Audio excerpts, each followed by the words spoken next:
button now. Okay. Right. So, Jorge, good to see you this morning. Can you tell me, why don't we start out by you telling people a little about your personal background? How did you become involved in these issues of immigrant workers' rights?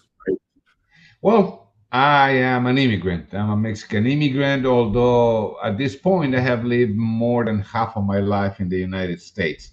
But I started in Mexico participating in social movements, in the students' movement, then in the labor movement, and I ended up in the United States at some point, 1987, 1988 in Chicago.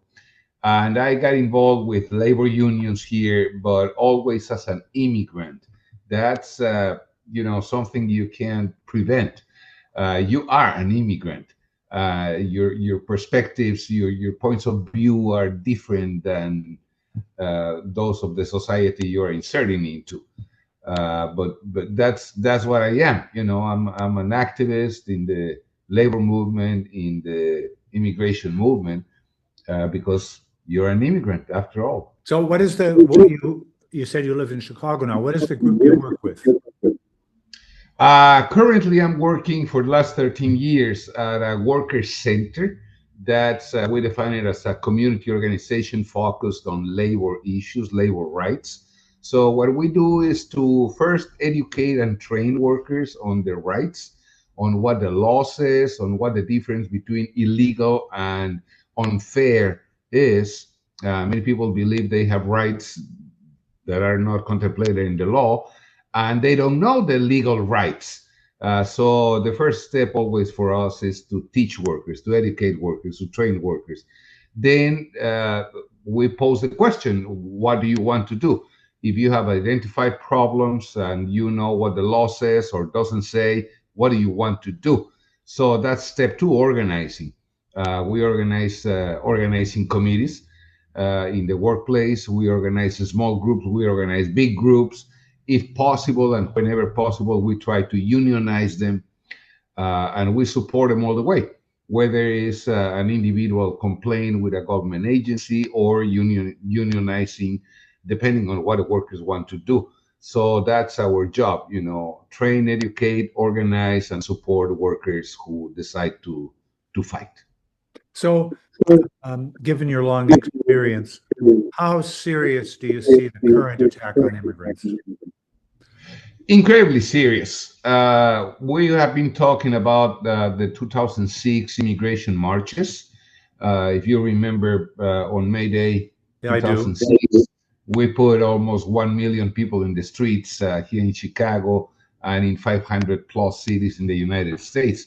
But in 2006, it was only the immigrant community who was under attack.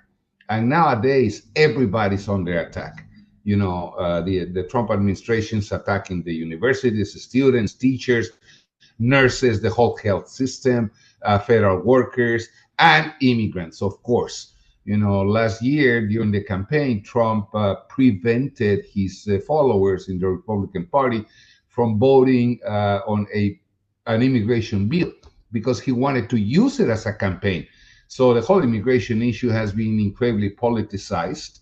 It shouldn't happen, but that's the way it happens. And the immigrant community is the target of most of these attacks because it's the weakest one, because it's the most vulnerable one, because it's the least organized one. So yeah, it is bad. So what form does it take? What's happening? An immigrant gets up in the morning. What form does the attack on the immigrant community take? Well, everything. The discourse is awful. They have not been that effective on the terrain, so to speak. In reality, they have not been able to deport hundreds of thousands of people. They want to, but they have not been able to. But the discourse, the speech is immigrant equals criminal, criminal equals immigrant all the time. And that's what I think is the worst part, because it diminishes you. It diminishes your humanity. It separates you from the rest of society. You're a criminal. Instead of saying I'm an immigrant, now it's I am a criminal. Yeah, And terrible. yeah, complete families fall into this speech, this hate speech. People are afraid. I would say here in Chicago, we have been incredibly successful. People are more cautious than afraid. People know how immigration works because of the work we have done with them. People know how immigration works. People know that there's always been arrests. I mean, immigration agents work 40 hours a week.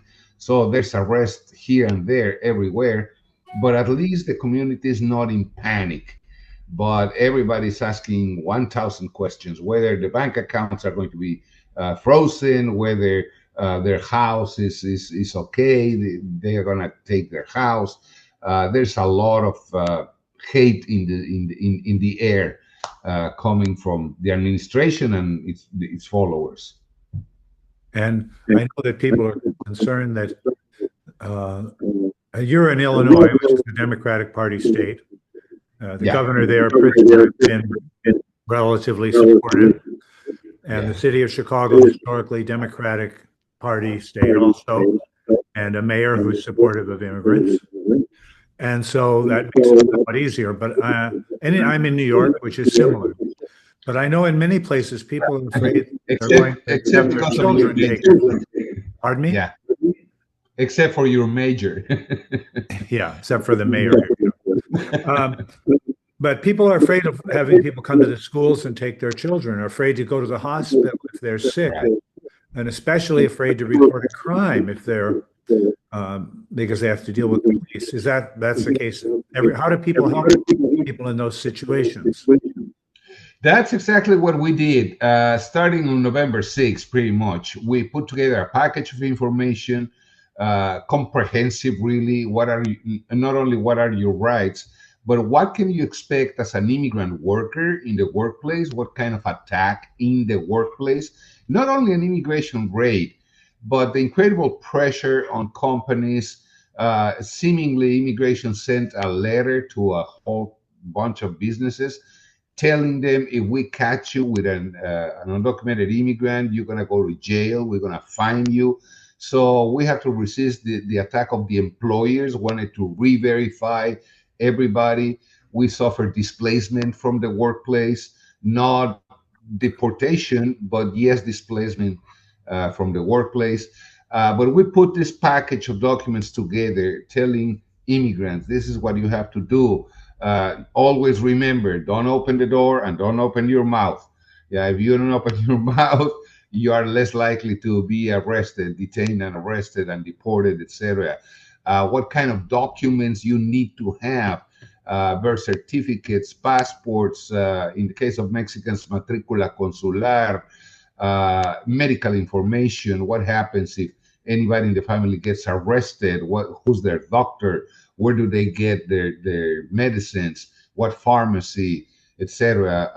Authorization to have the passports for your U.S. born kids. Both parents have to sign the forms, etc., etc. And we did, I don't know how many, I would lie if I tell you a number.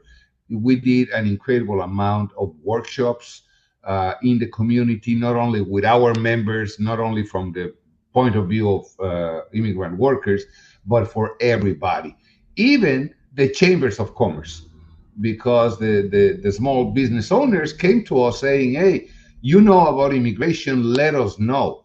Please teach us. How do we prevent immigration from coming to the workplace? How do we prevent immigration from coming to a restaurant and arresting everybody, et cetera, et cetera? They don't want to lose their workforce. And their clients. And their clients. That's what you were saying. People are afraid to go to a restaurant because they believe immigration can arrest them in a restaurant, etc. So we started teaching them regarding private areas versus public areas, etc., etc. So we did a tremendous job. And in the end, Tom Homan, the chief of immigration, ended up saying Chicago is a tough town. We cannot arrest anyone because people know their rights.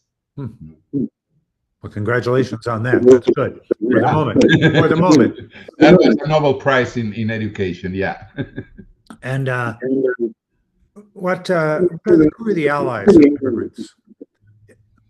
Well, naturally, the many organizations in doing some kind of immigration work, whether it's service, whether it's organizing, those are the first one. Of course, from any nationality, Arab, Indian, Chinese, Asian, Korean. We have a lot of people from Asia here. Everybody, but then labor unions have been in the forefront. They have asked us for immigration workshops. Also, they want to learn also because labor unions have good labor lawyers, but labor lawyers don't know immigration laws. Mhm. And the other way, immigration attorneys don't know labor law. So we have been successful in combining both kinds of attorneys, both specialties, and we have been teaching each one of them about the other side so they can effectively defend workers in the workplace as workers and immigrants in the workplace as workers, et cetera, et cetera. Mhm. What do you see as the political aspect of this campaign? How do you relate to local and national political parties and so on, representatives?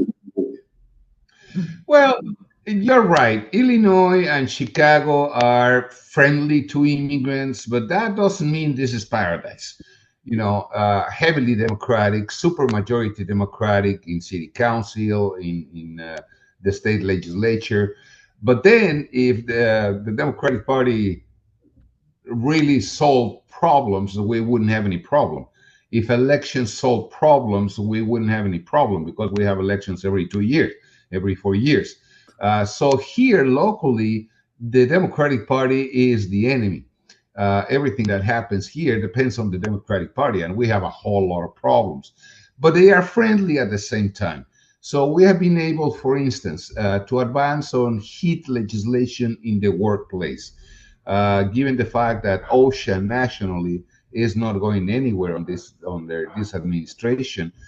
We are trying to advance locally in the city, in the county, county by county, and of course at the level of the state legislatures. We try to advance pro-immigrant and pro-worker legislations. And so when you said heat, you mean it's workplaces that are so hot in the summer that it's dangerous for workers. That's right. That's right. Chicago gets all the way to 90 degrees, and inside a food production factory, there may be 110, 115 degrees. Yeah. There's no regulation about it at all.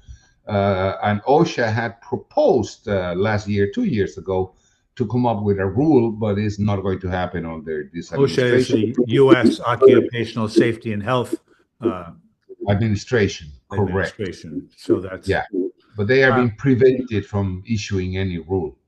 Yeah. So, what do you see as what are the next steps? Can that be predicted now, or organizing, educating, organizing, and educating is the same as always, but a lot more concentrated, a lot more wide. Not only, as I was telling you, not only within our organization, but going outside.